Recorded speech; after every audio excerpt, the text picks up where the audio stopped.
Percy and Duck love working at the harbor beside the seaside. On a clear summer's night, there's no other place to be.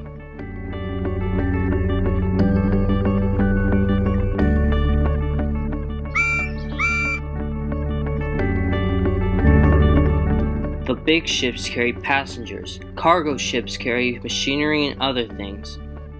Duck and Percy hop backwards and forwards with the crates of cargo that have been loaded or unloaded from the ships.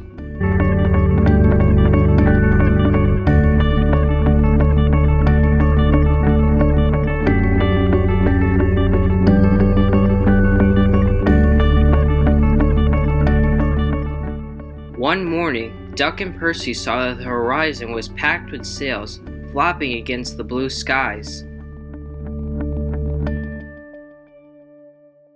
I wish I could sail to faraway lands, sighed Duck. Engines can't go sailing, Snorted Percy. because engines can't float. Duck still has dreams.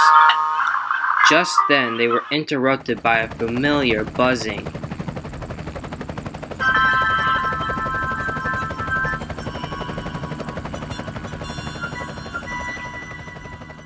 Wakey, wakey, Hovered Harold.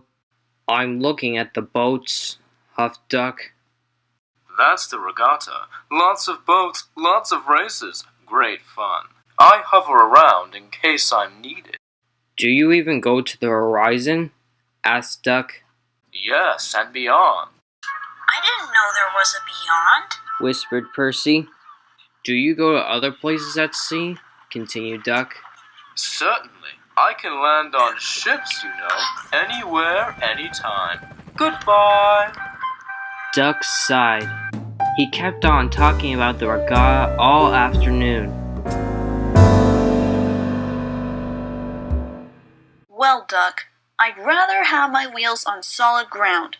Our rails can take us to all the places we could ever wish to see. That's an emergency! Called Duck's driver. I'll check with the harbor master. He returned later with bad news. A man taking part in the regatta has hurt his hand. We're to take him to the hospital at the next station. Harold's bringing him now. Come on!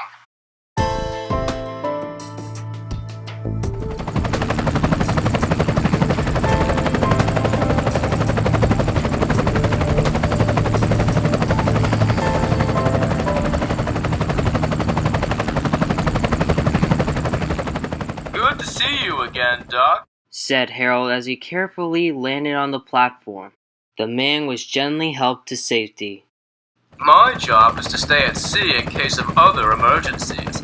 Otherwise, I would have taken this gentleman to the hospital myself. Must fly. Goodbye.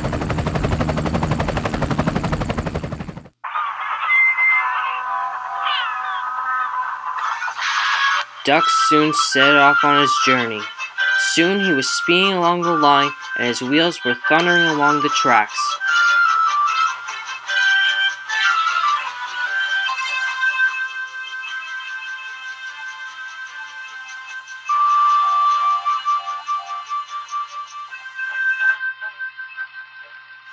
When they reached the station, the man thanked everyone, and Bertie got prepared to take him to the hospital.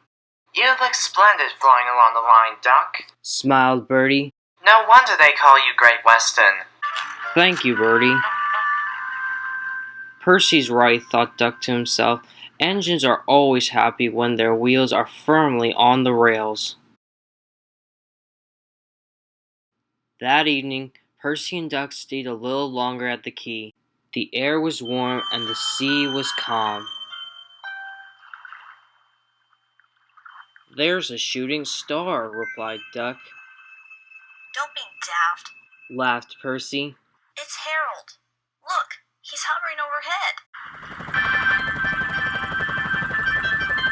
Something then fluttered down towards Duck. His driver then caught it. It's a flag from the regatta. Harold's giving it to you as a present. That was very kind of Harold, whispered Duck to Percy. He may have whirly arms instead of wheels, but he seems to understand just what an engine needs. Duck still wonders about the lands beyond the horizon, but I think he knows that sometimes the best travels are the ones that we can think about in our dreams. Don't you think?